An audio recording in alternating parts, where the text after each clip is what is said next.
सुहेल वड़ाइद साहब, भट्टी साहब कह रहे हैं कि दोनों तरफ से एतमाद की अदाकारियां हो रही हैं। आपको इस पोजीशन तक क्या लगता है? ये जो हुकूमत कह रही है कि अपोजिशन से बैकडोर राब्तों की खबरें हैं, ये तो ये जाहिर करता है बादी नज़र में कि हुकूमत शायद बैकफुट पे है। जी, मेरा ये ख्याल है कि कल परसों से के वाक़यात के बाद हुकूमत जो है वो पीछे गई है और अपोजिशन आगे निकली है और ऐसे लगता है कि हुकूमत की पोजीशन जो है वो ख़राब हुई है। और पहली दफ़ा ऐसे हुआ है कि इत्तेहादियों के अंदर कशमकश नज़र आई है। पहले जो इत्तेहादी खड़े नज़र आते थे हुकूमत के साथ, अब वो लगता है कशमकश में है, दोबारा सोचो विचार में है। उनको क्या नई ऑफ़र की गई है या क्या कहा गया है कि वो दोबारा से सोच रहे हैं और वो अब इस मामले में अपोजिशन का साथ देने के लिए तैयार है। सर, ये किस पर्टिकुलर इवेंट की आप बात करें जिसके बाद आपको लगता है कि हुकूमत के हाथ से ज़रा गेम निकली है?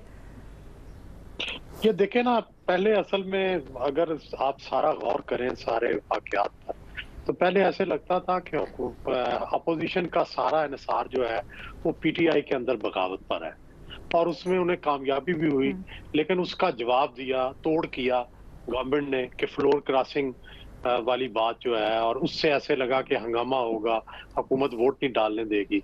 चुनांचे वो स्ट्रेटजी तब्दील करके इन्होंने नई स्ट्रेटजी बनाई कि फिर इत्तेहादियों के साथ जोड़ तोड़ किया जाए।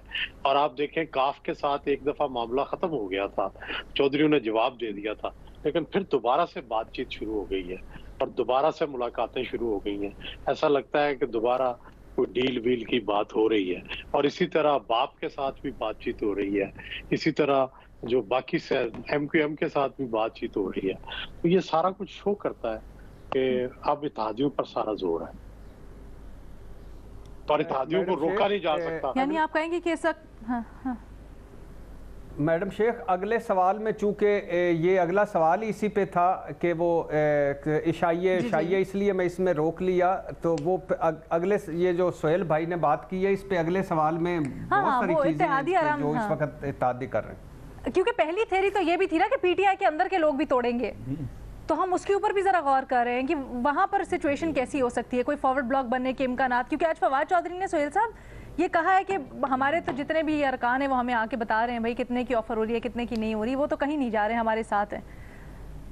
तो आपको ऐसा लगता है वो फ्लोर क्रॉसिंग से जितना डराया है उन्होंने, फ्लोर क्रॉसिंग से डराया उन्होंने, और चूंकि स्पीकर भी उनके साथ है और फ्लोर क्रॉसिंग का डर है, तो इसलिए वो डर रहे हैं कि इससे हमारी असेंबली की मेंबरशिप ना चली जाए। ठीक है, लेकिन मैडम शेख ये हिकमत अमली बड़ी कामयाब हुई है तरीके इंसाफ की। वो इसलिए कि एक स्पीकर साथ है, दूसरा इसलिए वो कहते हैं हम पीछा करेंगे घरों तक और पोस्टर लगाएंगे और उन सारों के जिन्होंने गद्दारी की या हमें छोड़ा उन सारों को घरों तक और एंड तक पहुंचाएंगे और लेबल लगाएंगे। तो उससे वो जो खुला के बगावत वाले चक्कर थे ना, वो थोड़े से महदूद हुए, नंबर वन। नंबर टू ये हुआ है कि अब जो थोड़ी सी वैसे तो हमारी सियासत का डीएनए खराब ही है, कोई पता नहीं क्या हो जाए, लेकिन थोड़ा सा ये भी हुआ है कि कोई 7-8 लोग वापस गए हैं, उन्होंने वजीर आजम साहब से मिले हैं, जो दूसरी जिनके नाम अपोजिशन में चले गए थे कि ये फॉरवर्ड ग्रुप में जा सकते हैं। तो उनमें 7 तो मैं गिन चुका हूं जो मिले हैं और उन्होंने कहा है कि सुबह का भूला शाम को घर आ जाए, तो उसको भूला नहीं कहते। और वजीर आज़म ने भी कहा तो कह रहे हैं कि काफी लोग अपोजिशन से टूट के वापस हुकूमत में गए इस डर की वजह से। फिर आप क्यों समझते हैं कि अपोजिशन स्ट्रांग फुट पे?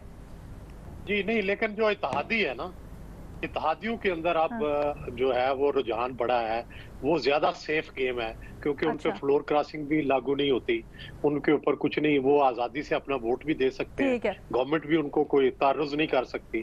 तो चुनाचे वो अब इत्तेहादियों की गेम शुरू हो गई। कल से जो है वो इत्तेहादियों की गेम शुरू है। पहले जो थी वो फ्लोर क्रॉसिंग की गेम, यानी अब उल्टा हो गया है। पहले फॉरवर्ड ब्लॉक था, अब इत्तेहादियों की गेम शुरू हो गई है। ठीक है, ठीक है।